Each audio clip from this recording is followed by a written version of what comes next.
Budget 2024 का countdown चल रहा है। बजट ब्रह्मास्त्र में क्या कुछ होगा, पिटारे में क्या कुछ होगा, आधे घंटे बाद तस्वीर साफ हो जाएगी, लेकिन एक प्रोसेस होता है। आपको तस्वीरें हमने दिखाई थी वित्त मंत्रालय से, जब पूरी टीम के साथ फोटो सेशन हुआ, फिर राष्ट्रपति भवन पहुंची थी केंद्रीय वित्त मंत्री निर्मला सीतारमण। उसके बाद राष्ट्रपति महामहिम से मंजूरी ली गई थी। उस वक्त की तस्वीरें सामने आई है। तस्वीरें जरा देखिएगा, बेहद खूबसूरत शानदार तस्वीरें, मुंह मीठा करवाया गया है, जो कि एक प्रोसेस होता है, परंपरा होती है। और एक फोटो सेशन हुआ राष्ट्रपति भवन के अंदर की तस्वीरें जरा देखिएगा। First on first India exclusive ये खास तस्वीरें। राष्ट्रपति से मुलाकात, मंजूरी मिल चुकी है, अभी संसद भवन में है और कैबिनेट की बैठक चल रही है। कैबिनेट की बैठक के अंदर प्रधानमंत्री नरेंद्र मोदी की अध्यक्षता में बैठक और मंजूरी वहां भी दे दी जाएगी। उसके बाद 11 बजे केंद्रीय वित्त मंत्री निर्मला सीतारमण बजट पेश करेंगी। अंतरिम बजट, मिनी बजट ये होगा। और कहा जा रहा है केंद्र सरकार की तरफ से कि ये तो सिर्फ ट्रेलर है, हमारी सरकार बनेगी तो पूरी पिक्चर दिखाई जाएगी। हालांकि आम जनता ये इंतजार कर रही है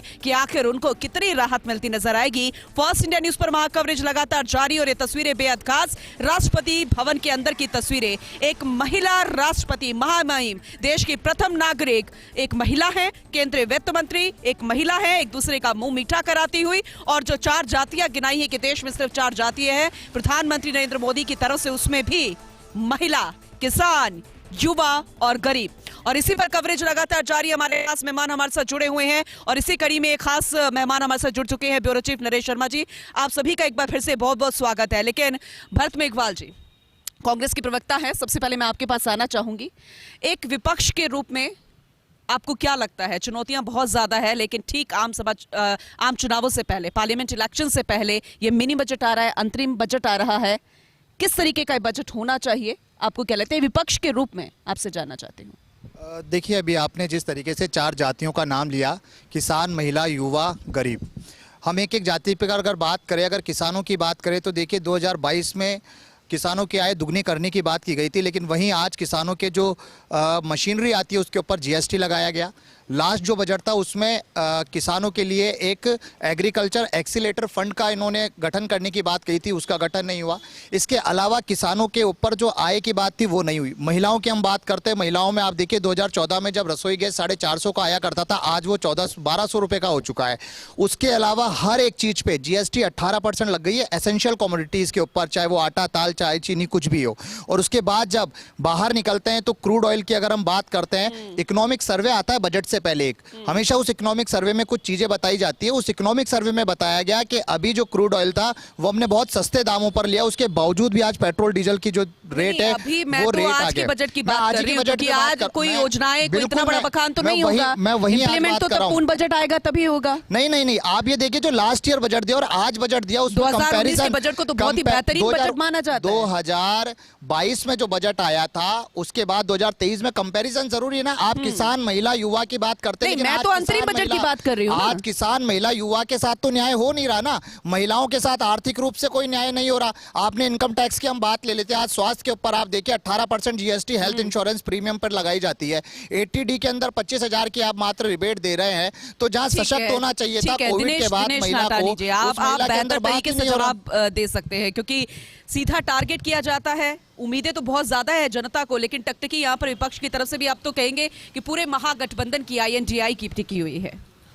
मैडम, मैं एक बात कहना चाहता हूँ। हमारे भाई ने बोला, सबसे पहले बात करते हैं गैस सिलेंडर की। कोई ज़माना था जब गैस सिलेंडर के लिए लाइन में लगना पड़ता था और वहाँ से दुत्कार करके वापस भेज दिया जाता था। आज स्थिति यह है कि घर बैठे सिलेंडर पहुँच रहा है। और अभी सर महंगा भी तो हो रहा है। अभी ही मुख्यमंत्री जी ने घोषणा की है और 1 जनवरी से 450 रुपये का गैस सिलेंडर मिल रहा है। और उसके बाद में अपन बात करते हैं कि जैसे मेरे भाई बोल रहे हैं कि किसानों के लिए तो किसान समृद्धि योजना, सबको घर बैठे 2,000 रुपये के हिसाब से 12,000 रुपये साल के उनको सब वो दिए जा रहे हैं। और उसके अलावा उनकी जितनी फसल है उसका बीमा का कार्य पूरा वो फैसिलिटी दी जा रही है।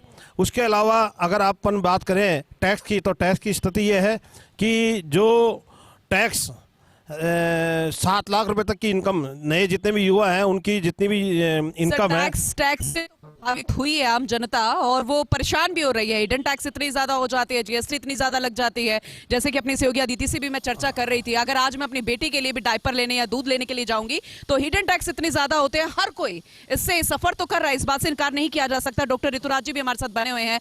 ऋतुराज जी, आम जनता कितने सरोकार इससे रखती है, क्योंकि वो भी जानती है कि इतनी बड़ी योजनाएं तो नहीं होगी, लेकिन जो 2019 में अंतरिम बजट में योजनाएं की गई थी, कुछ ऐसे बखान किए गए थे, कुछ ऐसे रखे गए थे जो सीधा ताल्लुकात थे किसानों के साथ, युवाओं के साथ और महिलाओं के साथ। क्या उनमें इंप्लीमेंट किया जा सकता है जो कहा जा रहा है कि राशि बढ़ा दी जाएगी?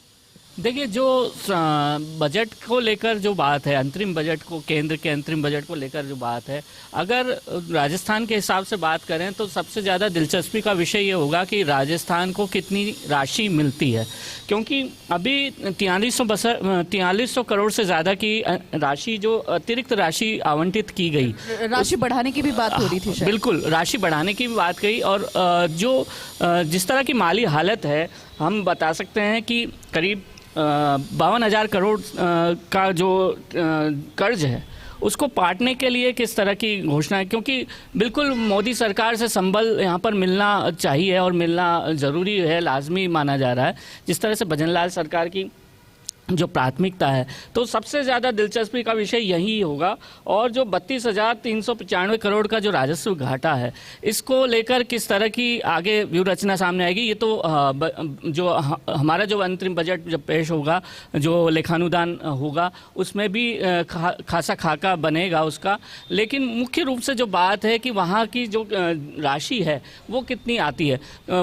ख़ास तौर पर ये कहा जाता है कि जब योजनाओं को लागू करने में, इम्प्लीमेंटेशन करने में उतना राजस्थान का परफॉर्मेंस अच्छा नहीं रहा, और पिछली बार के जो तजुर्बे रहे हैं पिछले 5-6 सालों के, वो भी इतने खास नहीं रहे। तो जब योजना की राशि उसी मद में, उसी कैटेगरी में खर्च नहीं होगी और उतनी निश्चित टाइम फ्रेम में खर्च नहीं होगी, तो राजस्थान को भी ये देखना होगा। तो जब राजस्थान की जो योजनाएं हैं केंद्र से जुड़ी या राज्य से जुड़ी हुई, और जिसमें मैचिंग ग्रांट मिलती है, तो उसमें कितना परफॉर्मेंस राजस्थान का बढ़ेगा, वो देखने वाली बात होगी। और कितना एक इंसेंटिव टाइप, अगर हम बात करें इंसेंटिव के रूप में ज़्यादा राशि कितनी दी जा सकती है, और ये जो अभी जब भजनलाल सरकार बनी उसके बाद जो राशि दी गई उसको कितना सहारा मान सकते हैं, ये सब देखने वाली बात होगी। और इस बजट में जो 3-4 दिन बाद, 5 दिन बाद ये सारे राज्यों को राशि आवंटित की जाएगी, तब मुख्य रूप से देखने वाली बात होगी कि कितना हिस्सा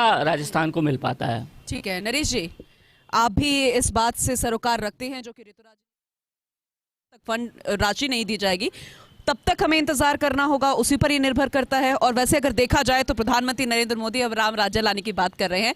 आजकल तो जब भी वो बात करते हैं, शुरुआत और अंत उनका राम राम से होता है। तो क्या धार्मिक, पर्यटन या फिर टूरिज्म को भी बढ़ावा मिलने की उम्मीद हम कर सकते हैं? जीएसटी है, तब से राज्य पूरी तरह से जो है वो केंद्र से जो राशि मिलेगी उस पर डिपेंड है, क्योंकि पहले केंद्र पे जाती है, उसके बाद राज्यों को मिलती है। लेकिन जहाँ तक आज के बजट की बात है, तो देखिए, चूँकि ये एक तरह से लेखानुदान है और एक तरह से कह सकते हैं कि जो 3-4 महीने बचते हैं सरकार के, उसमें खर्चा चलाने के लिए जो पैसे चाहिए, इतना ही बजट होता है। ये बेमानी होगी कि इसके बारे में हम ज़्यादा उम्मीद करें कि कोई बड़ी घोषणाएं होंगी, क्योंकि लेखानुदान जो होता है, इस तरह का जो बजट होता है, उसकी परंपरा यही होता है कि छोटा बजट जिसमें खर्चा चलाने जैसी बात हो। क्योंकि 2019 के अगर लेखानुदान की बात करें, तब भी नीति यही कहती है कि जब सरकार चुनाव में जा रही हो तो कोई बड़ी घोषणा इस तरह की ना की जाए। तो यहाँ पे हालांकि 2-3 बिंदु ऐसे हैं, चाहे किसान जो सम्मान निधि है, चाहे आयुष्मान जो योजना है, उसको लेके ज़रूर जो है वो कुछ घोषणा हो सकती है। साथ में जो ATC है, जो टैक्स की छूट है, उसको लेके कुछ घोषणा हो सकती है। लेकिन कोई बड़ी घोषणा की अगर उम्मीद करे, देखिए पुनः वो ज़माना गया जब बजट के आधार पर चुनाव निर्धारित होते थे। अब बजट के आधार पे, क्योंकि बजट की घोषणा होती है, इम्प्लीमेंट होता है तब तक, और लोग कुछ कैलकुलेशन करते हैं, दूसरा बजट आ जाता है। तो अब अगर हम पिछले 5-7 साल की बात करें या इससे पहले भी जाए तुलना करो आप, तो एक समय होता था कि सरकार बजट क्या देती है तो उससे तय होता था कि सरकार का भविष्य क्या होगा।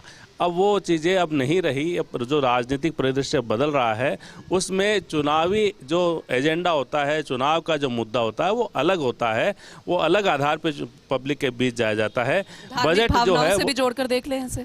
बिल्कुल, देखिए सब चीज़ें हैं इसमें तमाम चीज़ें हैं, तो लेकिन सिर्फ इस लेखानुदान के आधार पे अगर हम ये समझने की कोशिश करें कि इसके आधार पे कोई चुनाव परिणाम पे कोई खास असर पड़ने वाला है, किस दिशा में चुनाव जाएगा, तो ये नहीं होता, क्योंकि ये एक सीधा सा कह सकते हैं खर्चे के लिए होती है।